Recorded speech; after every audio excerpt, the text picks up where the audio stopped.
मीरपुर नाम के शहर में तेजस अपनी पत्नी नीरू के साथ रहता था। पति पत्नी दोनों ही नौकरी करते थे। एक दिन तेजस गांव अपनी माँ के पास फोन करता है। हेलो, प्रणाम माँ।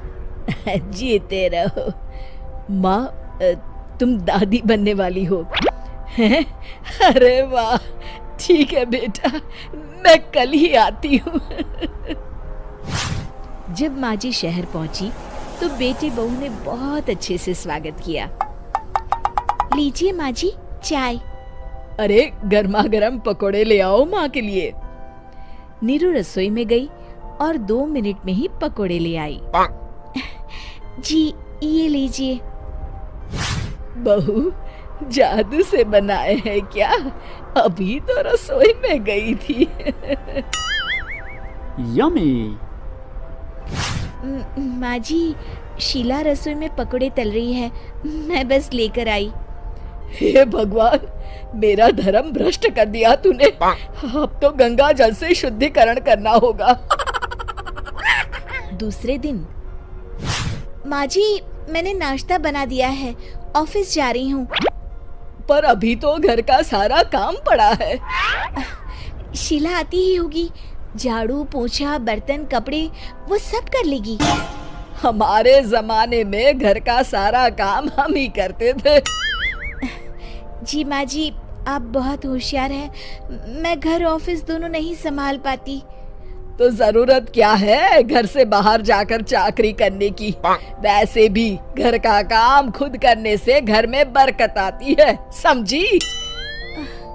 पर माँ जी।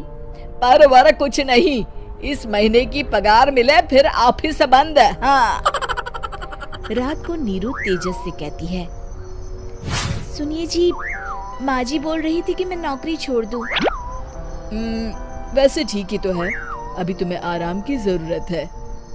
फिर भी आराम कहाँ, शीला को छुड़ाने के लिए बोल रही थी। तो अब 24 घंटे में इतना काम तो कर ही सकती हो। पर जॉब पसंद है मुझे, घर पर मन नहीं लगेगा। अगले दिन जब दोनों ऑफिस के लिए निकल रहे थे, मेरी तो कोई कीमत ही नहीं है इस घर में। माँ जी, आजकल महंगाई बहुत है, रहन सहन भी बदल गया है, दोनों नौकरी करते हैं तभी ठीक रहता है। अच्छा, तू कहना क्या चाहती है? मेरा बेटा तुझे बिठा के खिला नहीं सकता? तू ही इस घर का खर्च चला रही है, हैं? नहीं माँ जी, मेरा वो मतलब नहीं था। मतलब खूब समझती हूँ, ये बाल धूप में सफेद नहीं किए मैंने। हाँ। अब तो ये रोज का काम हो गया था। तेजस भी रोज की झिकझिक से परेशान हो गया था। एक दिन उसने कहा, नीरू, वैसे भी तुम्हें मैटरनिटी लीव मिलने वाली है, तो अभी से ही छुट्टी ले लो।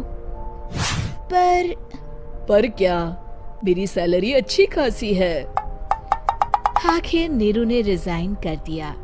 जब बच्चा हुआ तो घर में सब बहुत खुश हुए। कुछ दिनों बाद तेजस फाइल देख रहा था। क्या हुआ तेजस, कुछ परेशान लग रहे हो? हाँ, वो हमारी जितनी सेविंग्स थी वो तो हॉस्पिटल में और छठी के फंक्शन में खत्म हो गई है नीरू। और अभी वैसे मंदी चल रही है तो मैं बोल रही थी कल मुन्ना को हेपेटाइटिस का टीका लगवाना है। नीरू, क्या पोस्टपोन नहीं कर सकते? नहीं जी, बिल्कुल नहीं। अब तेजस को समझ में आ रहा था कि उससे गलती हुई है। पैसों की कमी का असर घर के माहौल पर भी पड़ रहा था। अगले दिन, बेटा मेरा चश्मा और ये दवाइयाँ ले आना, पर्चा देते हुए माँ जी ने कहा। जी।